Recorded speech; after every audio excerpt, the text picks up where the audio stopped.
Hello, আমি শর্মিষ্ঠা। আজ চলে এসেছি নতুন এক ব্লগ নিয়ে। তো আজ ছিল আমাদের ঈশানের ক্রিকেট ম্যাচ প্রতিযোগিতা। তোমাদের তো বলাই হয়নি ঈশানকে। ঈশান হচ্ছে আমাদের প্রতিবেশী, মানে বর্ধমানে আমি যে নতুন কোয়ার্টারে এসেছি সেই প্রতিবেশীরই এক ছেলে এক মেয়ে। তার বড় ছেলে হচ্ছে ঈশান। সে ক্রিকেট খেলতে খুব ভালোবাসে।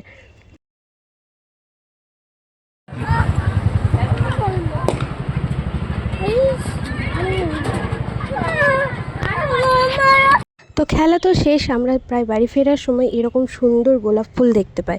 তা এত সুন্দর গোলাপ ফুল দেখে কি থাকা যায়, তাই চটপট আমরাও কিনে নিই গোলাপ ফুল। ও হ্যাঁ, তোমাদের তো বলাও হয়নি আরেকটা কথা, যে ওরা ম্যাচে জিতেও যায় আর ঈশান আমাদের ম্যান অফ দ্য ম্যাচও হয়।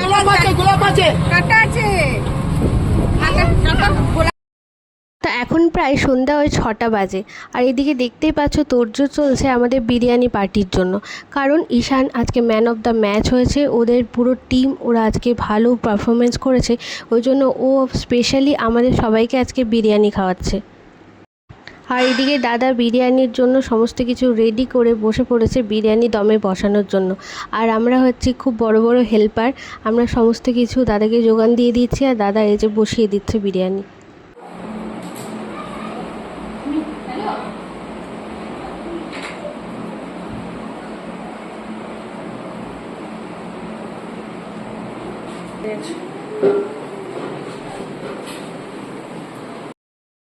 একদম বিরিয়ানি আমাদের রেডি, আমরা সবাই বসে পড়েছি বিরিয়ানি খেতে।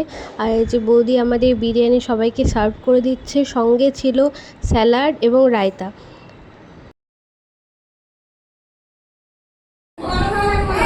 এই যে রায়তা দিদিমণি হচ্ছে ইনি। ভাই তাকাও তাকাও গো। বিরিয়ানি কাটার দিদিমণি এই যে কেমন হয়েছে? কেমন হয়েছে? ভালো হয়েছে? টেস্ট হয়েছে? হ্যাঁ বলছি তো।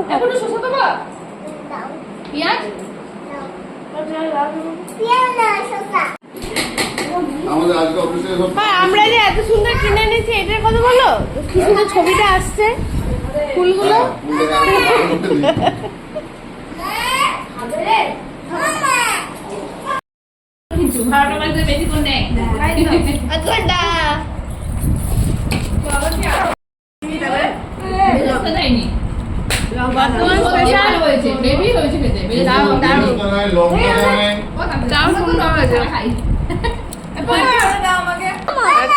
বলো কেমন হয়েছে?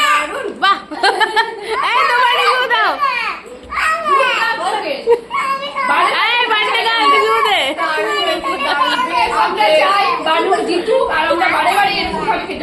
একদম। তো এইভাবেই আমরা আজকে এই দিনটা স্মরণীয় করে রাখলাম, ছোট্ট একটা গেট টুগেদার করে। আমরা যেহেতু পাশাপাশি কোয়ার্টারে থাকি, আমাদের মধ্যে সত্যিই খুব ভালো বন্ডিং হয়ে গেছে। আর আমি খুব লাকি যে ওদের মতো একটা পাশের ফ্যামিলির মতো একটা পরিবারকে পাওয়ার জন্য। তো আমার আজকে ব্লগ এটুকুই, পাশে থেকো, ধন্যবাদ।